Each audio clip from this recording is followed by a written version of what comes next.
Indonesia. Kita semua tahu, Indonesia adalah negara yang begitu kaya akan sumber daya alam dan budaya. Indonesia adalah negara kepulauan yang terdiri atas beragam suku bangsa, budaya, dan bahkan agama.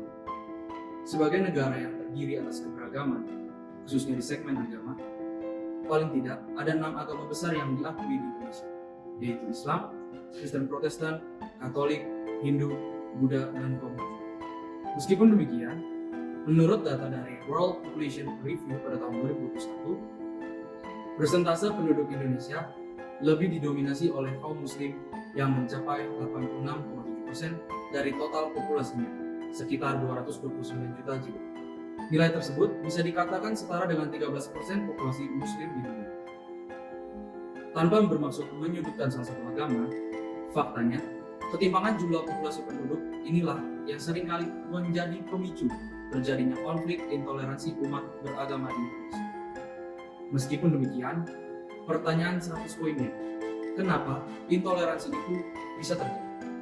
Seberapa pentingkah toleransi antar sesama umat beragama di sekitar kita saat ini? Dalam video ini, kami akan membahas berbagai hal terkait intoleransi beragama yang ada di Indonesia, mulai dari pengertian, jenis-jenis, faktor penyebab, fakta, dan data terkini, hingga solusi yang bisa kita implementasikan dalam kehidupan sehari-hari. So, tonton terus video ini sampai akhir, supaya kalian bisa dapat keseluruhan insight-nya.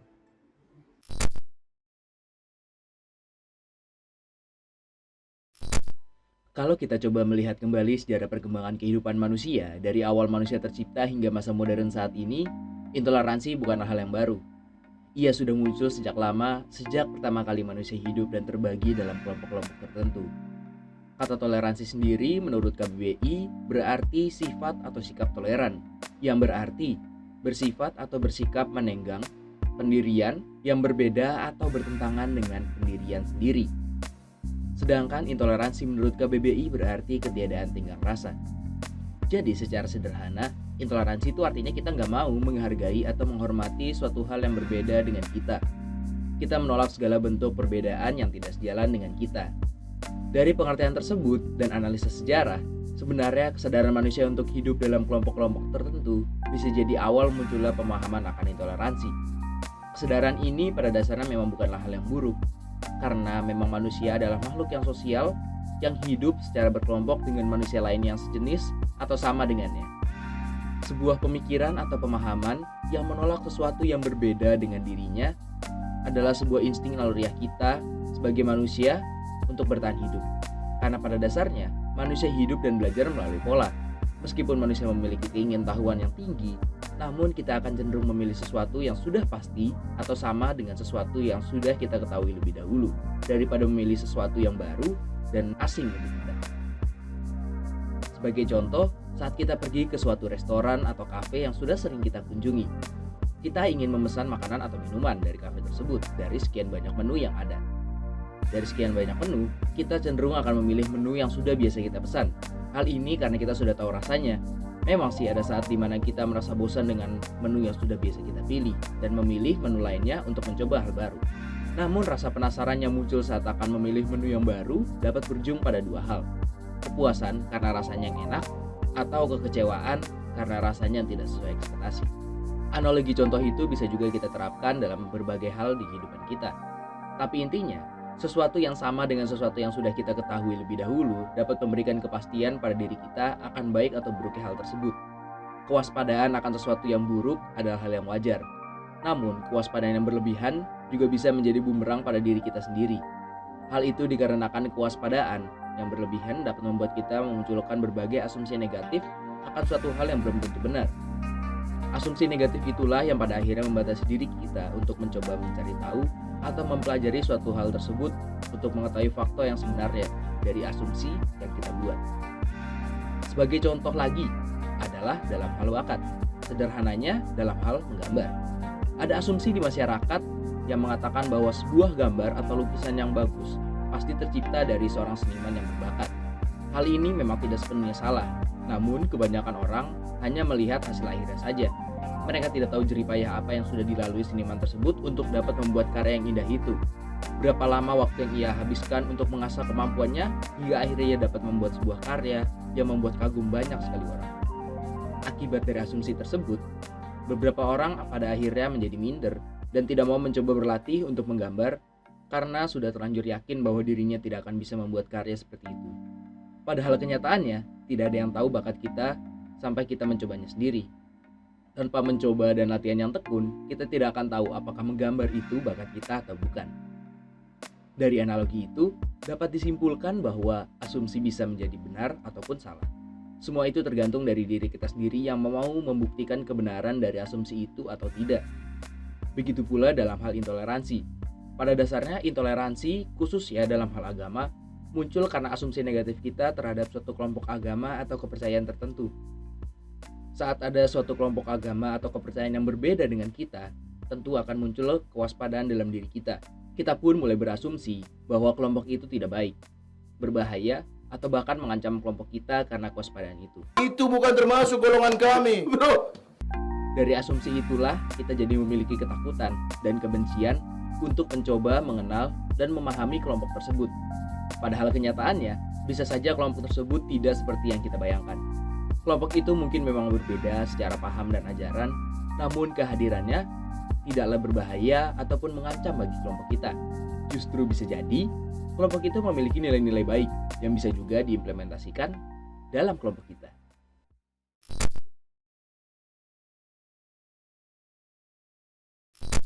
Berdasarkan pada penjelasan sebelumnya, dapat kita simpulkan bahwa pada dasarnya intoleransi adalah tindakan di mana kita menolak segala hal yang bertentangan ataupun berbeda dengan kelompok kita. Yang dalam hal ini adalah agama. Yang namanya perbedaan, paham, dan ajaran pasti muncul antara setiap agama yang berbeda. Hal ini adalah hal yang wajar karena memang setiap agama dan kepercayaan yang ada memiliki sejarahnya sendiri hingga akhirnya terbentuk dan dianut oleh sekian banyak orang. Namun, seringkali orang-orang lupa dan tidak sadar akan fakta bahwa manusia memiliki hak asasi di mana setiap orang memilih kebebasan untuk memeluk agamanya sendiri tanpa paksaan dari pihak manapun. Karena ketidaktahuan atau ketidaksadaran ini, masyarakat cenderung merasa kurang nyaman akan kehadiran kelompok masyarakat lain berbeda paham dengan dirinya. Ditambah dengan asumsi seperti yang dijelaskan pada part sebelumnya, rasa kurang nyaman dikarenakan kelompok masyarakat yang menentang itu pun seakan mendapatkan dukungan atau alasan yang tervalidasi dalam tanda kutip untuk membubarkan atau menghentikan keberlangsungan kelompok yang berbeda. Bentuk tindakan semacam ini adalah banyak jenis-jenisnya dan dapat dibagikan ke dalam beberapa kategori. Yang pertama, intoleransi dengan bentuk terorisme. Jenis intoleransi ini merupakan wujud yang paling tampak dan juga paling membahayakan.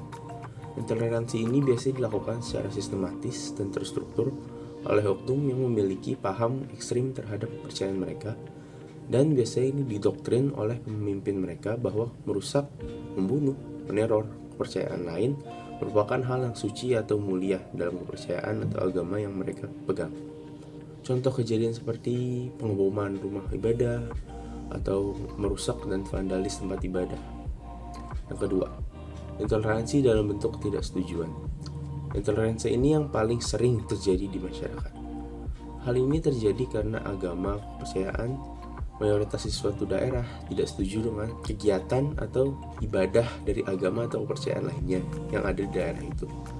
Intoleransi ini menyangkut tidak diperbolehkannya suatu agama untuk melakukan ibadah, tidak diperbolehkannya pembangunan suatu rumah ibadah, pemaksaan akan atribut atau pakaian kepercayaan mereka ke agama lain, dan pembesaran atau exaggeration kasus sederhana yang menyangkut agama mayoritas ke kelompok tersebut.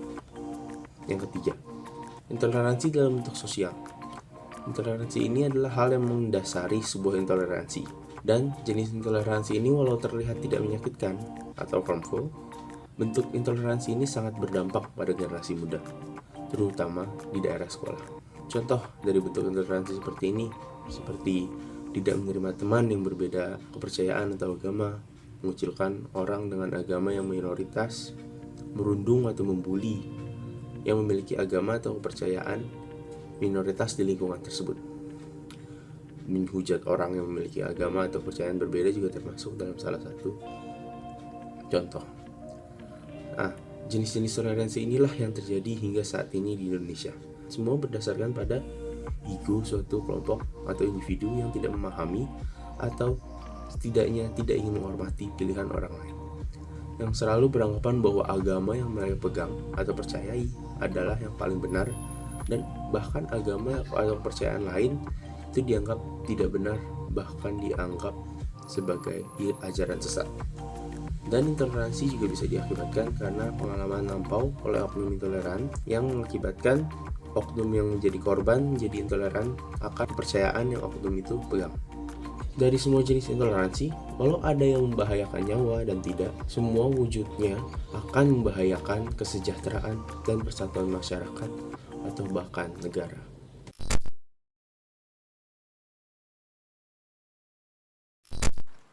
Hati-hati, beragama dan beribadah itu dijamin oleh konstitusi kita, dijamin oleh Undang-Undang Dasar 1945, pasal 29 ayat 2. Sekali lagi, dijamin oleh konstitusi. Ini harus ngerti. Dandim, Kapolres, Kapolda, Pangdam harus ngerti ini. Kejari, Kejati. Jangan sampai yang namanya konstitusi itu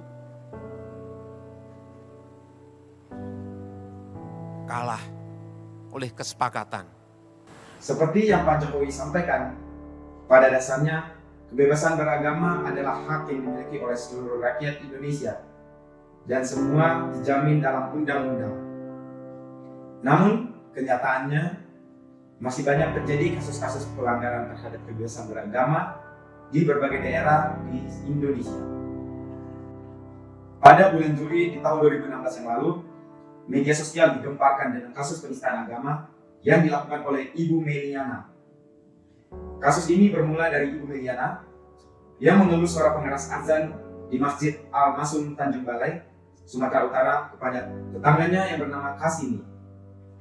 Keluhan tersebut akhirnya sampai kepada pengurus masjid hingga akhirnya sekelompok warga mendatangi kediaman Ibu Meliana untuk berdialog. Seharusnya kasus sudah selesai sampai di sini karena kedua belah pihak sudah berdamai dan suami Ibu Meliana sudah meminta maaf. Namun, berita tentang keluhan Ibu Meliana ini justru menyebar ke media sosial dengan ditambah narasi bahwa orang Cina melanggar atau orang Cina melarang. Sejak saat itu, kasus semakin memanas hingga memicu kemarahan sejumlah pihak yang tidak terima dengan statement tersebut. Kemarahan tersebut berujung pada perusakan sejumlah kelenteng dan vihara di daerah Tanjung Balai. Meliana pun akhirnya ditetapkan sebagai tersangka penistaan agama oleh Majelis Hakim PN Medan dan sempat divonis 18 bulan penjara. Tapi kasus berakhir dengan banding yang dilakukan pengacara Ibu Meliana yang membebaskan Ibu Meliana dari segala tuntutan hukum.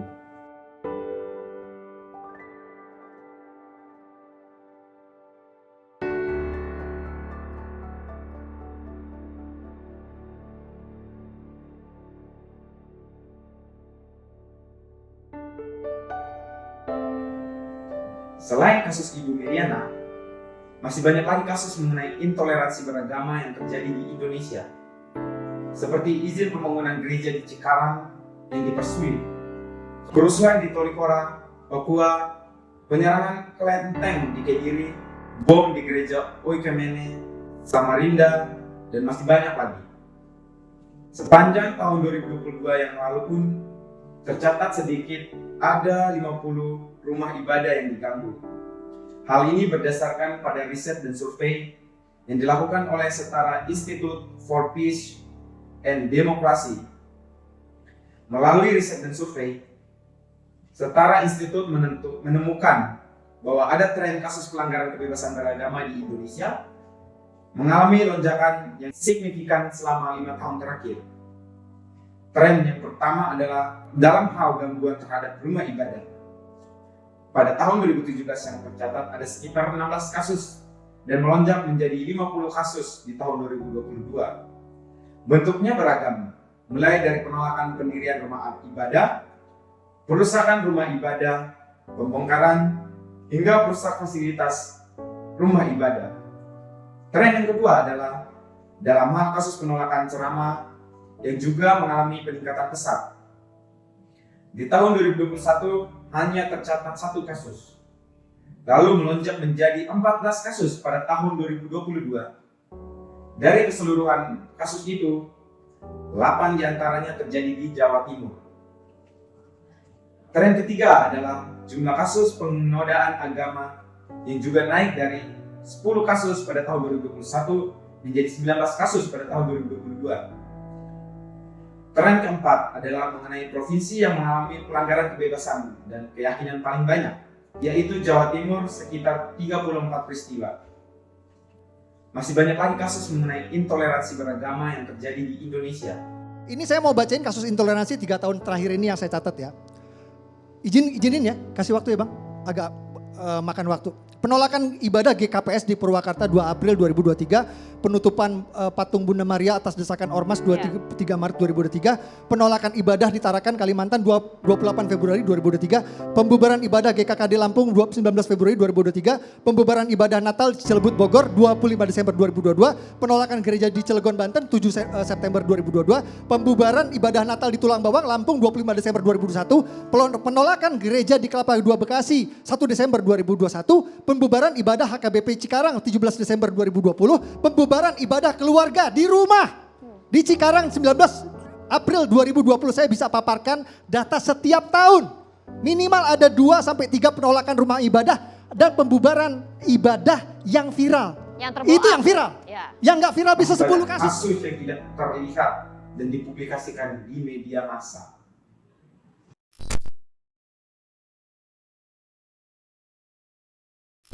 Di awal video udah dijelaskan bahwa sikap intoleransi itu dapat timbul karena asumsi-asumsi negatif yang muncul akibat dari kewaspadaan kita terhadap suatu hal yang berbeda atau asing untuk kita. Namun kenyataannya, jika kita coba mengobservasi lagi fakta yang terjadi di lapangan, ternyata ada berbagai faktor lainnya yang dapat memicu timbul sikap intoleransi tersebut. Yang pertama, pengaruh lingkungan dan budaya. Lokasi di mana kita tinggal, di mana kita lahir dan dibesarkan, dapat mempengaruhi pola pikir kita akan suatu hal. Berhubungan dengan penjelasan video di awal, saat suatu lingkungan diisi oleh kelompok mayoritas tertentu, kelompok itu seakan memiliki ikatan batin yang kuat karena persamaannya. Saat ada kelompok minoritas yang hadir dalam kelompok mayoritas ini, tentu kelompok yang lebih besar memiliki suatu pandangan terhadap kelompok yang lebih kecil itu, entah dalam hal positif maupun negatif. Asumsi itu pun dapat dengan mudah menyebar dalam kelompok mayoritas karena jumlahnya yang lebih besar daripada minoritas. Asumsi itu pun dapat mempengaruhi tindakan-tindakan yang mereka ambil sehari-hari, hingga akhirnya menjadi budaya dalam kelompok tersebut. Yang kedua ada sosial politik. Dalam suatu kelompok, pasti ada pemimpin yang bertugas mengurusi kelompok tersebut supaya dapat berjalan dengan baik. Pemimpin ini pun memiliki kuasa untuk membuat kebijakan yang lebih mudah untuk mengatur segala aspek dalam kehidupan kelompok tersebut. Karena kekuasaan yang dimiliki oleh pemimpin ini, seringkali jika pemimpinnya adalah figur yang konservatif, ia akan cenderung membuat kebijakan terkesan berat sebelah dan berujung pada sikap intoleran.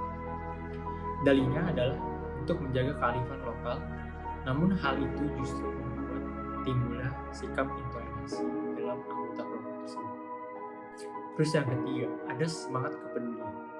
Manusia pada dasarnya ada makhluk sosial yang berarti manusia tidak akan bisa hidup tanpa sesamanya. Namun terkadang ada kesulitan dalam mencukupi kebutuhan hidup karena berbagai faktor yang membuat kebutuhan itu tidak cukup untuk semua orang. Dari situ timbullah ego dalam diri manusia untuk mengambil segala sesuatu untuk dirinya sendiri tanpa memikirkan manusia lainnya di sekitarnya. Sikap seperti inilah yang pada akhirnya dapat berujung pada intoleransi. Karena tidak adanya kepedulian terhadap sesama, tidak adanya kerelaan untuk berbagi dan memahami kebutuhan orang lain. Terus yang keempat ada fanatisme terhadap agama. Faktor yang paling kuat adalah kefanatikan terhadap suatu agama atau kepercayaan. Fanatik itu sebenarnya hal baik, karena itu berarti kita memiliki kecintaan yang besar terhadap apa yang kita anut. Namun, kefanatikan yang berlebihan dapat membutakan manusia dari fakta-fakta yang ada di sekitarnya dan memandang bahwa kebenaran absolut hanya hadir pada apa yang ia anut dan cinta. Saat hal itu terjadi, orang yang fanatik dapat dengan mudah diarahkan untuk hal-hal yang tidak baik dengan topeng agama atau kepercayaan yang dianggap. Akhirnya, ujung pada sikap intoleransi dan bahkan dapat berujung pada radikalisme yang dapat merusak bangsa ini.